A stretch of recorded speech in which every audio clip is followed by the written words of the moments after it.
ಮಿತ್ರರೇ ನಮಸ್ಕಾರ. ಮಿತ್ರರೇ, ಟ್ರಂಪ್ ಅಮೆರಿಕದಲ್ಲಿ ಅಧಿಕಾರವನ್ನು ವಹಿಸಿಕೊಂಡು 11 ದಿನ ಕಳೆದಿದೆ. ಇಷ್ಟಾದರೂ ಕೂಡ ಜಗತ್ತಿನಲ್ಲಿ ಟ್ರಂಪ್ ಅವರ ಬಗ್ಗೆ ಚರ್ಚೆ ನಿಂತಿಲ್ಲ. ಎಲ್ಲರೂ ಕೂಡ ಒಂದಲ್ಲ ಒಂದು ರೀತಿಯಲ್ಲಿ ಚರ್ಚೆ ಮಾಡ್ತಾ ಇದ್ದಾರೆ. ಟ್ರಂಪ್ ಪ್ರಭಾವ ಏನಾಗಬಹುದು, ನಮ್ಮ ದೇಶದ ಮೇಲೆ ಏನಾಗಬಹುದು. ಎಲ್ಲ ದೇಶಗಳಲ್ಲೂ ಕೂಡ ಈ ಚರ್ಚೆ ನಡೀತಾ ಇದೆ. ಭಾರತದಲ್ಲೂ ಕೂಡ ಇದು ದೊಡ್ಡ ಪ್ರಮಾಣದಲ್ಲೇ ನಡೀತಾ ಇದೆ. ಎಲ್ಲರಿಗೂ ಇರುವಂಥ ಯೋಚನೆ ಒಂದೇ: ಟ್ರಂಪ್ ಭಾರತಕ್ಕೆ ಮಿತ್ರನೋ ಅಥವಾ ಶತ್ರುವೋ? ಟ್ರಂಪ್ ಬಂದಿದ್ದರಿಂದ ಭಾರತಕ್ಕೆ ಲಾಭ ಆಗುತ್ತೋ ಅಥವಾ ನಷ್ಟ ಆಗುತ್ತೋ? ಈ ಬಗ್ಗೆ ಪ್ರತಿಯೊಬ್ಬರೂ ಕೂಡ ಚರ್ಚೆ ಮಾಡ್ತಾ ಇದ್ದಾರೆ. ಇದೇ ಪ್ರಶ್ನೆಯನ್ನು ಭಾರತದ ವಿದೇಶಾಂಗ ಸಚಿವರಾದಂಥ ಎಸ್ ಜೈಶಂಕರ್ ಅವರಿಗೂ ಕೂಡ ಕೇಳಲಾಯಿತು. ಟ್ರಂಪ್ ಭಾರತಕ್ಕೆ ಫ್ರೆಂಡಾ ಅಥವಾ ಶತ್ರುನಾ? ಈ ಪ್ರಶ್ನೆಗೆ ಜೈಶಂಕರ್ ಅವರು ಕೊಟ್ಟಂತಹ ಉತ್ತರ ಇದೆಯಲ್ಲ, ಇವತ್ತು ಬಹಳ ಸದ್ದು ಮಾಡ್ತಾ ಇದೆ. ಎಷ್ಟರ ಮಟ್ಟಿಗೆ ಸದ್ದು ಮಾಡ್ತಾ ಇದೆ ಅಂತಂದರೆ, ಇದು ಅಮೆರಿಕವನ್ನು ತಲುಪಿದ್ರೂ ಕೂಡ ಆಶ್ಚರ್ಯ ಇಲ್ಲ. ಅಷ್ಟರ ಮಟ್ಟಿಗೆ ಜೈಶಂಕರ್ ಅವರ ಬೋಲ್ಡ್ ಹೇಳಿಕೆ ಸದ್ದು ಮಾಡ್ತಾ ಇದೆ. ಇನ್ನೊಂದು ಕಡೆಯಲ್ಲಿ ಟ್ರಂಪ್ ನರೇಂದ್ರ ಮೋದಿ ಅವರಿಗೆ ಕೂಡ ಆಹ್ವಾನವನ್ನು ಕೊಟ್ಟಿದ್ದಾರೆ. ಫೆಬ್ರವರಿಯಲ್ಲಿ ನಮ್ಮ ದೇಶಕ್ಕೆ ಬನ್ನಿ, ಮಾತುಕತೆ ನಡೆಸೋಣ ಅಂತ. ಯಾಕೋಸ್ಕರವಾಗಿ ನರೇಂದ್ರ ಮೋದಿ ಅವರಿಗೆ ಆಹ್ವಾನ ಕೊಟ್ಟಿದ್ದಾರೆ? ಸಡನ್ನಾಗಿ ನರೇಂದ್ರ ಮೋದಿ ಯಾಕೆ ಅಮೆರಿಕಾಗೆ ಹೋಗ್ತಾರೆ? ಇದರ ಬಗ್ಗೆಯೂ ಕೂಡ ಅನೇಕ ಚರ್ಚೆಗಳಿದ್ವು. ಇದರ ಬಗ್ಗೆ ಕೆಲ ಅಂತಾರಾಷ್ಟ್ರೀಯ ವಿಶ್ಲೇಷಕರು ಒಂದು ವ್ಯಾಖ್ಯಾನ ಮಾಡ್ತಾ ಇದ್ದಾರೆ. ನರೇಂದ್ರ ಮೋದಿ ಅವರಿಗೆ ಟ್ರಂಪ್ ಒಂದು ಆಫರನ್ನು ಕೊಡ್ತಾರೆ. ಆ ಆಫರನ್ನು ನರೇಂದ್ರ ಮೋದಿ ಅವರು ಏನಾದರೂ ಒಪ್ಕೊಂಡಿದ್ದೇ ಆದರೆ ಭಾರತಕ್ಕೆ ಮುಂದಿನ 4 ವರ್ಷಗಳ ಕಾಲ ಟ್ರಂಪ್ ಸ್ನೇಹಿತರಾಗಿರ್ತಾರೆ. ಒಂದು ವೇಳೆ ನರೇಂದ್ರ ಮೋದಿ ಆ ಆಫರನ್ನು ತಿರಸ್ಕರಿಸಿದ್ದೇ ಆದರೆ ಟ್ರಂಪ್ ಭಾರತದ ಪಾಲಿಗೆ ಶತ್ರು ಆದರೂ ಆಶ್ಚರ್ಯ ಇಲ್ಲ. ಹೀಗಂತ ಕೆಲ ಅಂತಾರಾಷ್ಟ್ರೀಯ ವಿಶ್ಲೇಷಕರು ಅಭಿಪ್ರಾಯ ಪಡ್ತಾ ಇದ್ದಾರೆ. ಮಿತ್ರರೇ, ಬಹಳ ಇಂಟ್ರೆಸ್ಟಿಂಗ್ ವಿಚಾರ. ಅಮೆರಿಕದ ಬಗ್ಗೆ ನಾನು ಅನೇಕ ವಿಡಿಯೋಗಳನ್ನು ಮಾಡಿದ್ದೀನಿ. ಆದರೆ ಇದರಲ್ಲಿ ಭಾರತಕ್ಕೆ ಟ್ರಂಪ್ ಯಾವ ರೀತಿಯಾಗಿ ಆಫರ್ ಮಾಡ್ತಾರೆ, ಜೈಶಂಕರ್ ಅವರ ಹೇಳಿಕೆ, ಇದೆಲ್ಲದರ ಬಗ್ಗೆ ಒಂದು ವಿಶ್ಲೇಷಣಾತ್ಮಕವಾಗಿ ನಿಮಗೆ ವಿವರಿಸುವಂತಹ ಪ್ರಯತ್ನ ಮಾಡ್ತೀನಿ. ನೀವು ಈ ವಿಡಿಯೋನ ಕೊನೆವರೆಗೂ ಮಿಸ್ ಮಾಡದೆ ನೋಡಿ. ಮೊದಲನೇದಾಗಿ ಜೈಶಂಕರ್ ಅವರು ಟ್ರಂಪ್ ಬಗ್ಗೆ ಆಡಿದ ಮಾತಿನ ಬಗ್ಗೆ ನಿಮಗೆ ಹೇಳ್ಬಿಡ್ತೀನಿ. ಜೈಶಂಕರ್ ಅವರು ಒಂದು ಸಂವಾದ ಕಾರ್ಯಕ್ರಮದಲ್ಲಿ ಭಾಗಿಯಾಗಿದ್ದರು. ಸಹಜವಾಗಿ ನಿಮಗೆಲ್ಲ ಗೊತ್ತು, ಜೈಶಂಕರ್ ಎಲ್ಲೇ ಹೋದರೂ ಕೂಡ ಸುದ್ದಿ ಆಗ್ತಾರೆ. ಯಾಕೆ ಕೇಳಿದ್ರೆ, ಜೈಶಂಕರ್ ಅವರು ನೇರ ಮತ್ತು ನಿಷ್ಠೂರ ವಿದೇಶಾಂಗ ನೀತಿಗೆ ಹೆಸರಾದಂಥವರು. ಅವರೇನು ಯಾವುದಕ್ಕೂ ಮುಲಾಜು ಮಾಡೋದಿಲ್ಲ.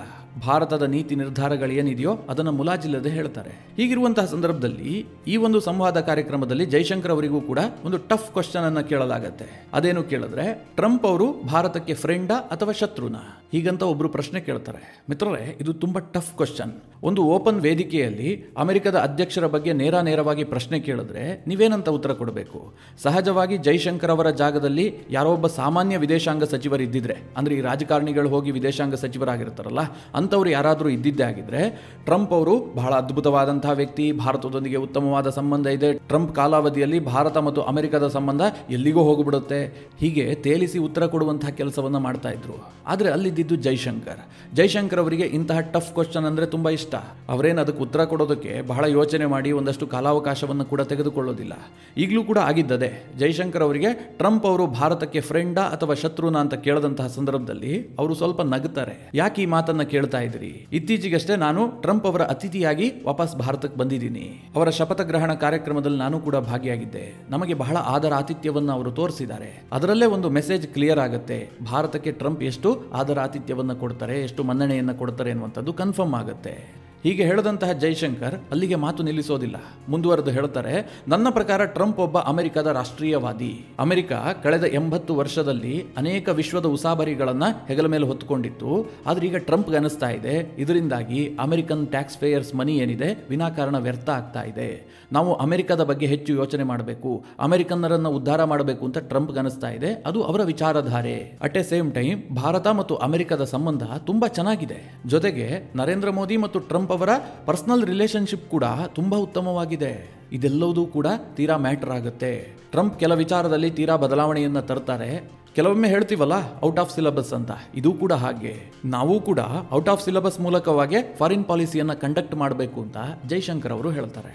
ಇದಿಷ್ಟೇ ಅಲ್ಲದೆ, ಟ್ರಂಪ್ ಅವರು 2020ರಲ್ಲಿ ಭಾರತಕ್ಕೆ ಬಂದಿದ್ರು. ಆ ಸಂದರ್ಭದಲ್ಲಿ ಭಾರತ ಅವರಿಗೆ ಕೊಟ್ಟಂತಹ ಟ್ರೀಟ್ಮೆಂಟ್ಗೆ ಅವರು ಬಹಳ ಖುಷಿಯಾಗಿದ್ದಾರೆ. ಈಗಲೂ ಕೂಡ ಅವರು ಅದನ್ನು ಪ್ರಸ್ತಾಪ ಮಾಡ್ತಾ ಇರ್ತಾರೆ. ಅಂದರೆ ಟ್ರಂಪ್ ಅವರಿಗೆ ಭಾರತದ ಬಗ್ಗೆ ಒಳ್ಳೆಯ ಭಾವನೆಗಳಿದೆ. ಇಷ್ಟಾದರೂ ಕೂಡ ಟ್ರಂಪ್ ಒಬ್ಬ ಅಮೆರಿಕ ಫಸ್ಟ್ ಅನ್ನುವಂಥ ನಾಯಕ. ಅವರಿಗೆ ಅಮೆರಿಕವೇ ಮುಖ್ಯವಾಗುತ್ತೆ ಹೊರತು ಬೇರೆಯ ದೇಶಗಳಲ್ಲ. ಎಲ್ಲ ದೇಶಗಳನ್ನು ಕೂಡ ಅವರು ಸಮಾನಾಂತರದಲ್ಲೇ ನೋಡ್ತಾರೆ. ಹೀಗಂತ ಜೈಶಂಕರ್ ಉತ್ತರ ಕೊಟ್ಟರು. ಇಲ್ಲಿ ನಮಗೇನು ಅರ್ಥ ಆಗುತ್ತೆ? ಟ್ರಂಪ್ ಅವರು ಭಾರತದ ಮೇಲೆ ಒಂದಷ್ಟು ಒತ್ತಡ ಹಾಕೋದಂತೂ ನಿಜ. ಭಾರತವನ್ನೇನು ಅವರು ಅದರಿಂದ ಹೊರಗಿಡೋದಿಲ್ಲ. ಆದರೆ ಭಾರತ ಇದನ್ನು ಹ್ಯಾಂಡಲ್ ಮಾಡುವಂತಹ ಕೆಪಾಸಿಟಿ ಭಾರತಕ್ಕಿದೆ ಅನ್ನೋದನ್ನು ಸೂಕ್ಷ್ಮವಾಗಿ ಎಸ್ ಜೈಶಂಕರ್ ಅವರು ದೇಶಕ್ಕೆ ತಿಳಿಸಿದ್ದಾರೆ. ಮಿತ್ರರೇ, ಈ ವಿಚಾರಕ್ಕೆ ಕುರಿತಂತೆ ನಾನೊಬ್ಬ ಮಾಜಿ ಡಿಪ್ಲೊಮ್ಯಾಟ್ ಜೊತೆಗೆ ಮಾತನಾಡಿದೆ. ನಾನು ಆಗಾಗ ಈ ಫಾರಿನ್ ಪಾಲಿಸಿಯ ವಿಚಾರವಾಗಿ ಅವ್ರ ಜೊತೆಗೆ ಮಾತನಾಡ್ತಾ ಇರ್ತೀನಿ. ಅವ್ರು ಹೇಳಿದ್ರು, ಅಮೆರಿಕ ಮತ್ತು ಭಾರತದ ಸಂಬಂಧ ನಿರ್ಧಾರ ಆಗೋದು ಯಾವತ್ತು ಕೇಳಿದ್ರೆ ನರೇಂದ್ರ ಮೋದಿ ಅವರು ಅಮೆರಿಕಾಗೆ ಹೋಗ್ತಾರಲ್ಲ.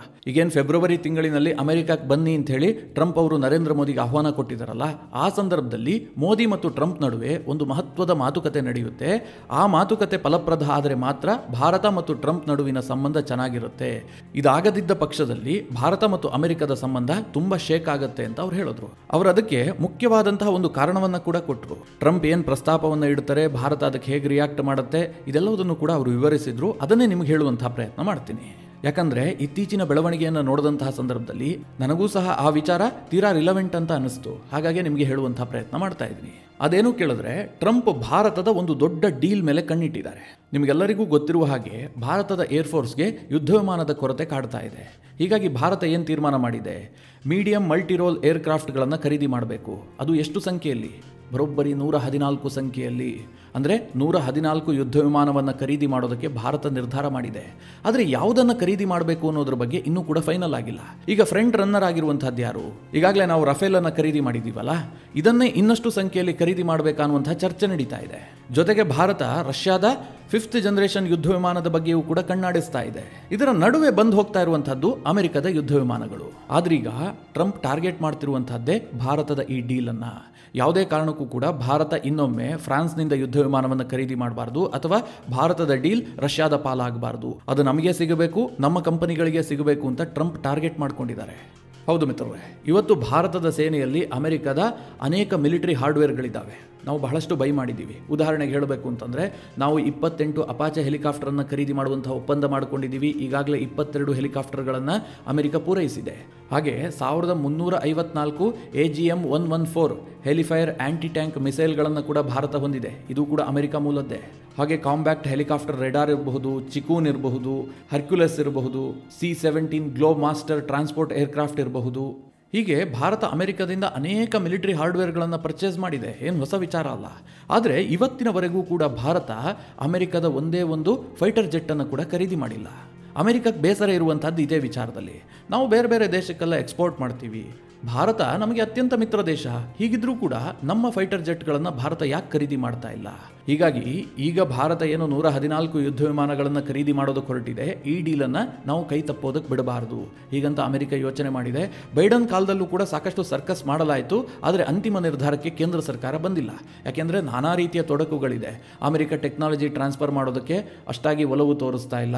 ಅವರು ಅನೇಕ ಷರತ್ತುಗಳನ್ನು ಹಾಕ್ತಾ ಇದ್ದಾರೆ. ಇದೆಲ್ಲವೂ ಕೂಡ ಭಾರತಕ್ಕೆ ಅಷ್ಟು ಇಷ್ಟ ಆಗ್ತಾ ಇಲ್ಲ.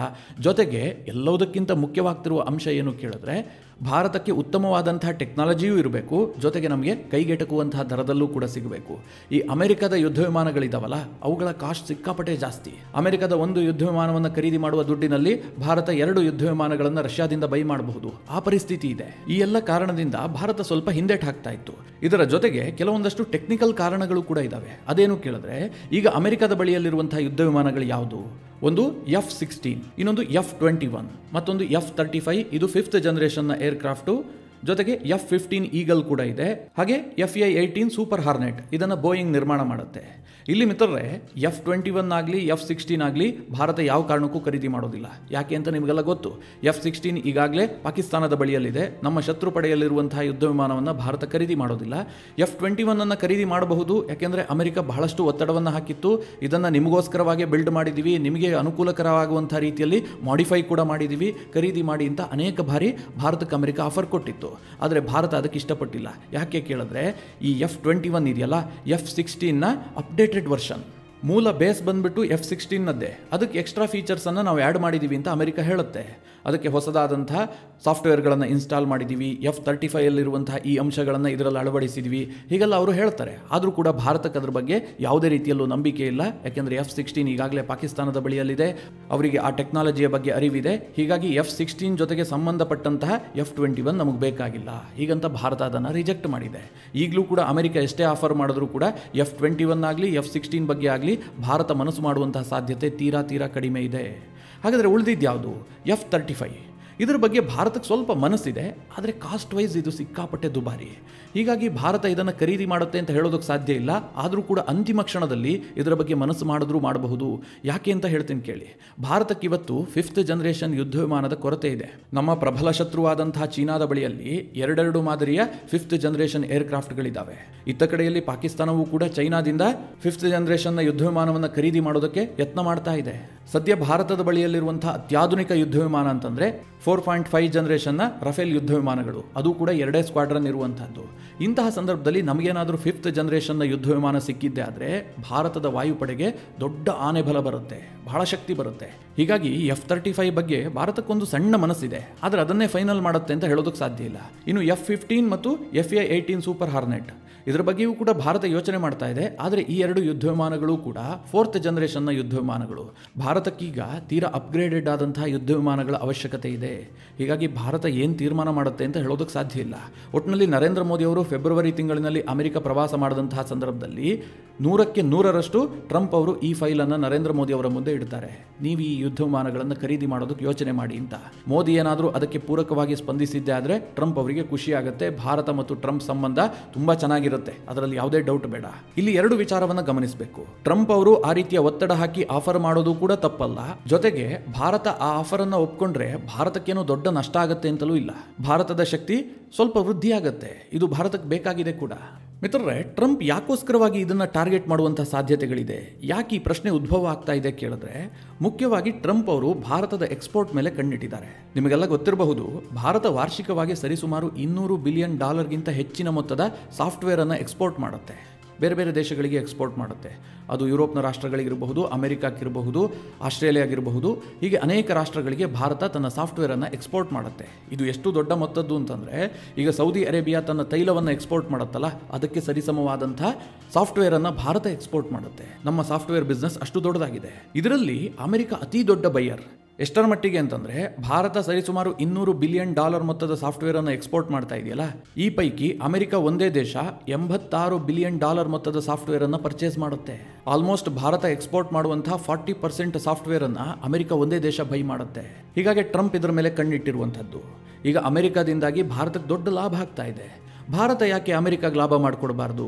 ಭಾರತ ಬೇರೆ ಬೇರೆ ದೇಶದಿಂದ ಫೈಟರ್ ಏರ್ಕ್ರಾಫ್ಟನ್ನು ಖರೀದಿ ಮಾಡಿ ಆ ದೇಶಗಳಿಗೆ ಯಾಕೆ ಲಾಭ ಮಾಡಿಕೊಡ್ಬೇಕು? ಹೀಗಾಗಿ ಭಾರತದ 114 ಫೈಟರ್ ಜೆಟ್ಗಳ ಖರೀದಿ ಯೋಜನೆ ಏನಿದೆ, ಸರಿಸುಮಾರು $20 ಬಿಲಿಯನ್ ಮೊತ್ತದ ಯೋಜನೆ, ಇದನ್ನು ಅಮೆರಿಕದ ಕೈವಶ ಮಾಡಬೇಕು. ಇದಕ್ಕೋಸ್ಕರವಾಗಿ ಭಾರತದ ಮೇಲೆ ಸ್ವಲ್ಪ ಒತ್ತಡ ಹಾಕಬೇಕು ಅಂತ ಟ್ರಂಪ್ ಯೋಜನೆಯನ್ನು ರೂಪಿಸಿದ್ದಾರೆ ಅಂತ ಹೇಳಲಾಗ್ತಾ ಇದೆ. ಇದರ ಬಗ್ಗೆ ಅನೇಕ ಅಂತಾರಾಷ್ಟ್ರೀಯ ವಿಶ್ಲೇಷಕರು ಮತ್ತು ಕೆಲ ಡಿಪ್ಲೊಮ್ಯಾಟ್ಗಳು ಕೂಡ ಇದನ್ನೇ ಹೇಳ್ತಾ ಇದ್ದಾರೆ. ಮಿತ್ರರೇ, ನಿಮಗೇನನ್ಸುತ್ತೆ? ಜೈಶಂಕರ್ ಅವರು ಟ್ರಂಪ್ ಬಗ್ಗೆ ಆಡಿದಂತಹ ಮಾತು, ಒಂದು ವೇಳೆ ಟ್ರಂಪ್ ಅವರು ಭಾರತಕ್ಕೆ ಯುದ್ಧ ವಿಮಾನ ಖರೀದಿಯ ಒಪ್ಪಂದದ ಬಗ್ಗೆ ಪ್ರಸ್ತಾಪ ಮಾಡಿದ್ದೆ ಆದರೆ ಭಾರತ ಆ ಸಂದರ್ಭದಲ್ಲಿ ಯಾವ ನಿರ್ಧಾರವನ್ನು ಕೈಗೊಳ್ಳಬೇಕು? ನಿಮ್ಮ ಅನಿಸಿಕೆ, ಅಭಿಪ್ರಾಯವನ್ನು ಕಮೆಂಟ್ ಮಾಡುವ ಮೂಲಕ ನಮಗೆ ತಿಳಿಸಿ. ಹಾಗೆ ನಿಮಗೆ ಈ ವಿಡಿಯೋ ಇಷ್ಟವಾದರೆ ಲೈಕ್ ಮಾಡಿ. ಜೊತೆಗೆ ನೀವಿನ್ನೂ ನಿಮ್ಮ ನೆಚ್ಚಿನ ಸಂಸ್ಕಾರ ಸೌರಭ ಯೂಟ್ಯೂಬ್ ಚಾನಲ್ನ ಸಬ್ಸ್ಕ್ರೈಬ್ ಮಾಡಿಲ್ಲ ಅಂತಾದರೆ ಈ ಕೂಡಲೇ ಸಬ್ಸ್ಕ್ರೈಬ್ ಮಾಡಿ. ಹಾಗೆ ಮುಂದಿನ ಎಲ್ಲ ಅಪ್ಡೇಟ್ಗಳ ನೋಟಿಫಿಕೇಷನ್ಗಾಗಿ ಬೆಲ್ ಐಕಾನ್ ಒತ್ತಿ.